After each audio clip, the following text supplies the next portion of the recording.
चलिए छत्तीसगढ़ आज की पहली बड़ी खबर है। बोनस है तो एफसीआई में नहीं होगी जमा, राज्य और केंद्र के बीच खींचातानी। छत्तीसगढ़ के मुख्यमंत्री भूपेश बघेल ने बुधवार को धान खरीदी के बहाने केंद्र सरकार पर निशाना साधा है। उन्होंने कहा, हमें किसानों को बोनस दे रहे हैं, भारत सरकार कह रही है बोनस दोगे तो एफसीआई में जमा नहीं लेंगे। सीएम ने कहा, हम उन्हें मनाने का प्रयास कर रहे हैं, मुझे विश्वास है कि वह मान जाएंगे। हम चाहते हैं कि बातों पर बात को सुलझा लिया जाए। चलिए किसानों को लेकर सीएम भूपेश बघेल की बड़ी खबर सामने निकल कर आ रही है। राजीव गांधी किसान योजना की चौथी किस्त 31 मार्च के पहले सीएम भूपेश बघेल ने अरपा महोत्सव के दौरान कहा कि यह खबर मुख्यमंत्री भूपेश बघेल ने कहा कि अरपा महोत्सव से गोरेला पेंड्रा मारवाड़ी जिले की नई पहचान मिलेगी। मुख्यमंत्री भूपेश बघेल ने इस अवसर पर जिले वासियों को 20 करोड़ रुपए से अधिक विकास कार्यों की लोकार्पण और शिलान्यास कर विकास कार्यों की नई सौगात दी है। साथ ही साथ हम आपको बताना चाहेंगे कि राजीव गांधी किसान न्याय योजना को लेकर सीएम भूपेश बघेल ने अपने वाणी में कहा कि 31 मार्च के पहले छत्तीसगढ़ के किसानों को राजीव गांधी किसान न्याय योजना की चौथी किस्त उनके खाते में डीबीटी के माध्यम से जमा करा दिया जाएगा। वैसे आप अपना क्या विचार रखना चाहते हैं नीचे कमेंट बॉक्स पर जरूर से रखिएगा। बढ़ते हैं अगली बड़ी खबर आपको सुनाते हैं। छत्तीसगढ़ समस्त संवर्गों के पदोन्नति हुआ जारी। जी हाईकोर्ट के आदेश के बाद शिक्षा विभाग जागा है। विभाग ने समस्त संवर्गों में पदोन्नति करने का आदेश जारी किया है। शिक्षा विभाग के 11वीं के लिए यह आदेश जारी किया गया है। आदेश के पालन के बाद प्रतिवेदन विभाग में आवश्यक कार्रवाई करने के निर्देश भी दिए गए हैं। तो चलिए इस तरह से आ रही है खबर। हाईकोर्ट ने जारी किए आदेश, सभी संवर्गों की पदोन्नति होगी जारी। तो वहीं दूसरी ओर राजीव गांधी न्याय योजना के पंजीयन डेट भी बढ़ाई गई है। 28 फरवरी तक अंतिम डेट रखी गई है। जी हाँ, खबर अंबिकापुर से आ रही है। अब प्रदेश भर के 73,000 से ज्यादा किसानों को भी किसान न्याय योजना का लाभ मिल सकेगा। सरकार के किसान न्याय योजना के तहत किसानों का पंजीयन तिथि 28 फरवरी तक बढ़ा दिया गया है, जिसमें किसान बेहद खुश हैं और विभाग में पंजीयन का कार्य भी शुरू कर दिया गया है। बता के चले कि किसान न्याय योजना के तहत उन किसानों को सरकार प्रति एकड़ 10,000 रुपए की प्रोत्साहन राशि दे रही थी, जिन्होंने दलहन और तिलहन को बढ़ाने का काम किया था। तो चलिए इस तरह से अंबिकापुर से आ रही खबर, जहाँ पर वंचित 73,000 से ज्यादा किसानों को न्याय योजना के तहत उनके लिए जो पंजीयन की जो तिथि थी वो 28 फरवरी तक बढ़ा दिया गया है। वहीं दूसरी ओर छत्तीसगढ़ रोजगार को लेकर बड़ी खबर सामने निकल कर आ रही है। छत्तीसगढ़ 2 वर्षों में स्थापित हुए 1207 उद्योग, 22,000 को मिला रोजगार। और अनुसार छत्तीसगढ़ में पिछले 2 वर्षों में 1207 नए उद्योगों की स्थापना हुई है। वहीं राज्य में इन उद्योगों के माध्यम से 16,897 करोड़ रुपए का पूंजी निवेश हुआ है। इन उद्योगों में 22,000 से अधिक लोगों को सीधा रोजगार मिला है। इन मेगा औद्योगिक परियोजना के लिए कुल 104 AMU किए गए हैं। करीब 65,000 लोगों को रोजगार प्राप्त होगा। सरकार का दावा है कि यह मुख्यमंत्री भूपेश बघेल के नेतृत्व में राज्य में लागू की गई नई औद्योगिक नीति का असर है। दूसरी ओर भूपेश सरकार का बड़ा फैसला, शिक्षक अधिकारियों और कर्मचारियों का होगा अब तत्काल प्रमोशन। छत्तीसगढ़ शिक्षा विभाग ने अधिकारियों कर्मचारियों के लिए खुशखबरी लाई है। भूपेश सरकार ने स्कूल शिक्षा विभाग में लंबित प्रमोशन की प्रक्रिया तत्काल प्रभाव में शुरू करने के लिए निर्देश जारी कर दिए हैं। हाईकोर्ट के आदेश के बाद शिक्षा विभाग ने प्रमोशन की प्रक्रिया शुरू करने के आदेश दिए हैं। तो वहीं शिक्षा विभाग के महाप्रबंधक के साथ साथ सभी जिला शिक्षा अधिकारी को पत्र लिखकर तत्कालिक पदोन्नति की प्रक्रिया शुरू करने की आदेश दिया गया है। तो वहीं दूसरी ओर धान का उठाव नहीं होने से सोसाइटी प्रबंधक डरे हुए हैं। खरीदी 10 दिन पहले पूरी हो चुकी है, इसके बाद भी समितियों ने धान डंप है। 110 सोसाइटी में करीब 20 लाख क्विंटल धान पड़ा है।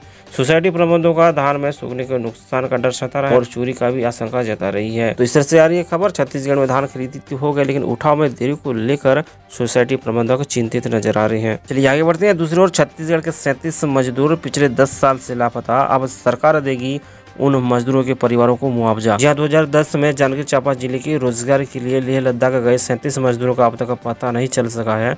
बादल फटने की घटना के बाद मजदूर और उनके परिवारों के कुल 37 सदस्य लापता है। सरकार द्वारा इन मजदूरों को मृत घोषित भी नहीं किया गया है, जबकि लापता होने के 7 साल बाद मृत घोषित करने का प्रावधान भी है। जिला प्रशासन अब 10 साल बाद 9 पीड़ित परिवारों को 1-1 लाख रुपए मुआवजा देने वाली है। दूसरी ओर सीएम भूपेश बघेल की बड़ी सौगात, गोरेला पेंड्रा मारवाह को मिला एक नई रफ्तार। छत्तीसगढ़ सरकार के पिटारे में विकास कार्यों की झड़ी लगी हुई है। अब मुख्यमंत्री भूपेश बघेल बुधवार को अपने 1 दिवसीय दौरे पर नवनिर्मित जिले गोरेला पेंड्रा मारवाही पहुंचे। वहां वे अरपा महोत्सव के समापन समारोह में शामिल हुए। साथ ही उन्होंने जिले के कंक्रीटी सड़क का जाल बिछाने के लिए कई योजनाओं का लोकार्पण की, शिलान्यास किए। साथ ही सीएम बघेल 2 जनवरी से प्रदेश के अलग अलग जिलों के दौरे पर लगातार चल रही हैं।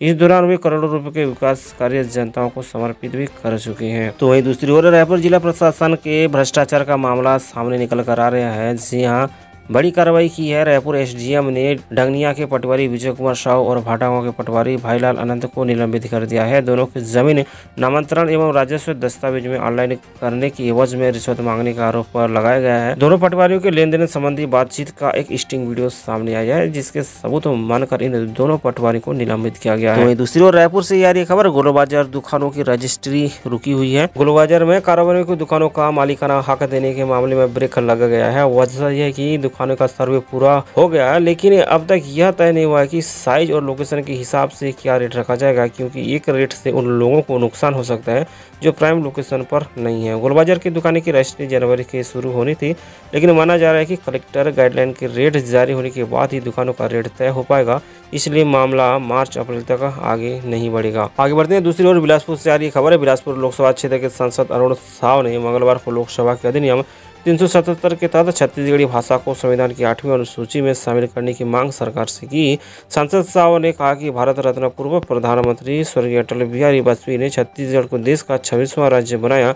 सांस्कृतिक दृष्टि से छत्तीसगढ़ की विशिष्ट पहचान व इतिहास है। चलिए आगे बढ़ते हैं। सीएम भूपेश बघेल की लोकवाणी, इस बार जनहितैषी अधोसंरचना पर होगा विचार। यह सीएम भूपेश बघेल की मासिक रेडियो वार्ता लोकवाणी की 15वीं कड़ी का प्रसारण 14 फरवरी रविवार को किया जाएगा। मुख्यमंत्री भूपेश बघेल ने लोकवाणी में इस बार उपयोग निर्माण, जनहितैषी अधोसंरचना, आपकी अपेक्षाएं विषय पर प्रदेशवासियों से बातचीत करेंगे। लोकवाणी का प्रसारण छत्तीसगढ़ स्थित आकाशवाणी सभी केंद्रों पर एफएम रेडियो और क्षेत्रीय समाचार चैनलों में सुबह 10:30 बजे से 11 बजे तक सुना जा सकेगा। दूसरी ओर शुरू हुआ 10वीं 12वीं की प्रैक्टिकल परीक्षा। बोर्ड परीक्षाओं की प्रैक्टिकल एग्जाम कल से शुरू हो गए हैं। छात्र 11 महीने के बाद स्कूल गए। स्कूलों में सिर्फ 10वीं 12वीं की बोर्ड के छात्रों की जाने वाली अनुमति मिली थी। एक दिन में 2 से 3 शिफ्ट में प्रायोगिक परीक्षाएं हुई। बता दें कि 10 फरवरी से लेकर 10 मार्च तक बोर्ड की प्रायोगिक परीक्षाएं चलेगी। 10वीं बोर्ड में इस बार प्रदेश भर के 4,62,000 छात्र शामिल होंगे। 12वीं बोर्ड की अगर हम बात करें तो 2,83,000 छात्र इस बार शामिल होंगे। सिर्फ पीएम के आंसू पर सीएम का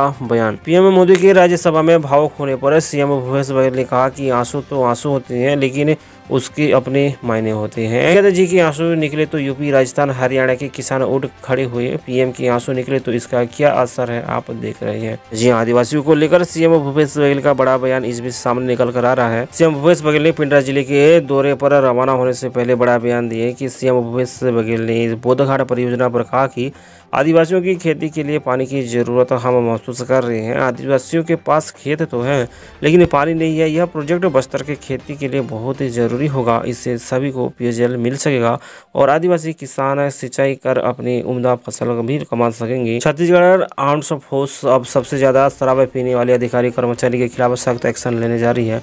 पुलिस मुख्यालय ने अपने विभागों में ऐसे अफसरों और कर्मचारियों की सूची मांगी है।